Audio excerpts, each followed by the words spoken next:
Neuromuscular therapy, or connective tissue, or myofascial release, or any of the dozen or so 20th century discoveries based on ancient Chinese bodywork techniques, aims at ironing out the connective tissue by lengthening and spreading. And in the process, you encounter lumps and knots and ropey bands and areas of deficiency, etc., in the muscle fibers. And then from there, we apply pressure. And this can release those trigger points, kind of almost like popping a subcutaneous pimple. And those trigger points release, and everything spreads out and, is hopefully eliminated eventually by the kidneys and the bladder. And over time, we can reinstate homeostasis within this connective tissue. Now, it goes further because referred pain occurs not only throughout the muscle, but beyond the muscle, as connective tissue forms a lattice work throughout the whole body. For instance, if you stub your toe, or take a sledgehammer to your toe sometime, I bet you by the end of the day you have a headache. And probably you'll be a little less responsive in the bedroom. You may lose your appetite and become depressed and antisocial. All these things that you would think have nothing to do with your toe, you quickly find out the whole body's connected when a part of it's injured. In the same way, we can when we relieve a dull aching pain like that thing in your rib heads, in your back that's constantly there, all of a sudden you've got a whole new lease on life. Because in the process, we're going to be freeing the impingement on the nerves that are coming directly out of the central nervous system and innervating the organ specific to that vertebral level. All sorts of good things. You'll sleep better. You'll smile more. The list goes on and on. The side effects of acupuncture are 99.9% always good. Common sense basically dictates that the underlying organ is going to function better, and then the whole system's going to function better. So we don't want to get too far afield, but you're also at that point you may start experiencing weaknesses where you didn't know you had them before. Why? See, there's 12 meridians in traditional Chinese medicine, 12 main meridians. And the objective is to get them all working in harmony. In those meridian systems, we place the 5 elements: metal, water, wood, fire, and earth. And each element nourishes its child and disciplines its grandchild. For instance, metal, the child of metal is water. So where metal breaks down to ore and minerals, that nourishes water.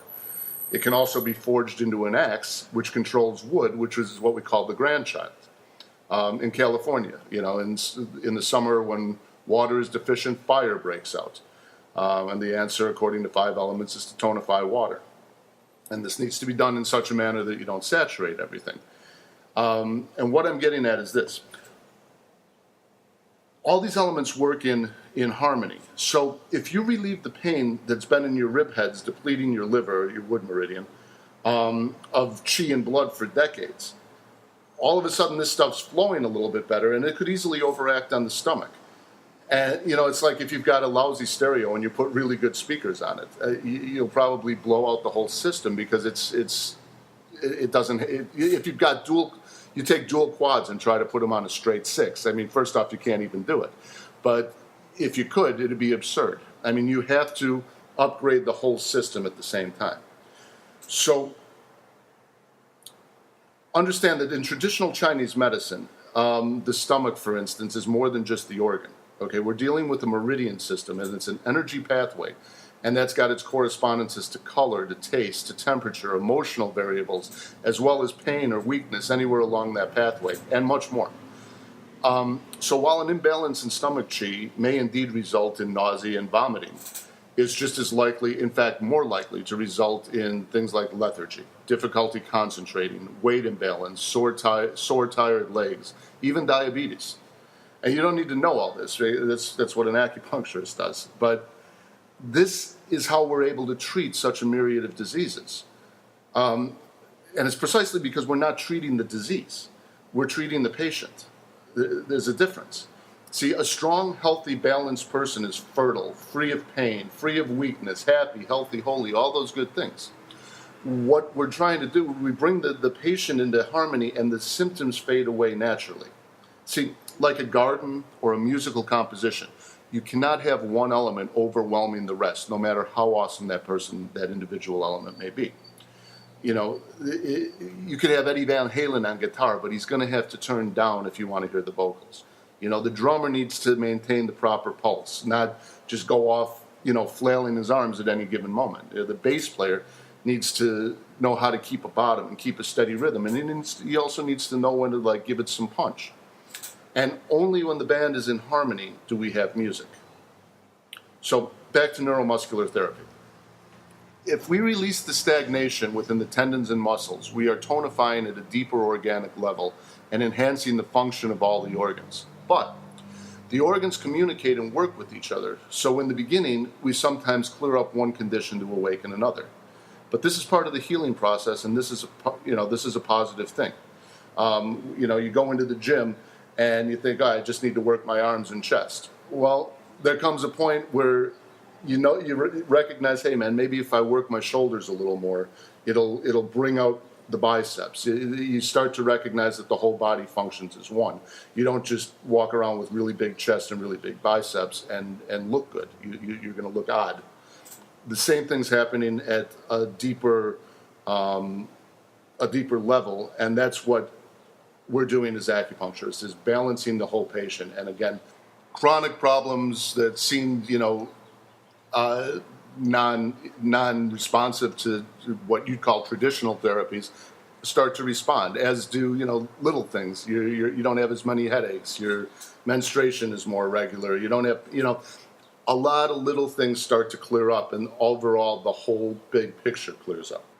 Now, it's interesting, if you look at a neuromuscular therapy trigger point chart and you compare it to an acupuncture chart, you're going to see incredible similarities. And in that acupuncture is 8,000 years old and NMT is probably less than 100, we know where the wisdom originated. What is at hand here is that acupuncture, as it releases these trigger points or locuses of localized pain, it goes farther to release pain and stagnation throughout the whole being. And in the hands of a skilled acupuncturist, it goes much farther, as we are treating the diseases in the channels and directing qi and blood based on complicated and esoteric theories and observations and practical experience, 8,000 years of acquired wisdom. All right? You don't pass that on to a chiropractor, no matter how smart he or she is, in a 100-hour seminar. To them, what you teach is some basic needling patterns, how to do no harm, and then you turn them loose. However, because in this country they don't understand what it is they're regulating, they allow these guys and gals to add acupuncturist after their name. I mean, this is basically like saying that a kickboxer with a black belt in Taekwondo is equivalent to a master in the internal arts. I mean, it's like saying that, both Sid Vicious and Stevie Ray Vaughan play the guitar. What the heck's the difference? Anybody with ears to hear knows the difference. But in any event, the only way that the body can send messages to the conscious mind is through pain signals. So it sends you signals when it's hungry, when it's thirsty, when it's tired. And this is a warning signal that something is not functioning properly at a deeper level. So to dull that signal with painkillers is kind of like responding to the oil light coming on in your car by going out, raising the hood, and disconnecting the wire. I mean, you'll stop the light from shining, that's for sure, but the greater problems are awaiting, I promise. Okay? So when we apply acupuncture, we're not just treating the symptoms, but alleviating the cause of those symptoms. We are removing stagnation of qi and blood and flushing it through the system so that nerve impulses can travel unimpeded now. Blood and nutrients flow more freely, and the underlying connective tissue, which contains nerves and blood vessels, is freed up from adhesions, and those annoying pain signals disappear while range of motion increases naturally. It's like changing the oil in your car.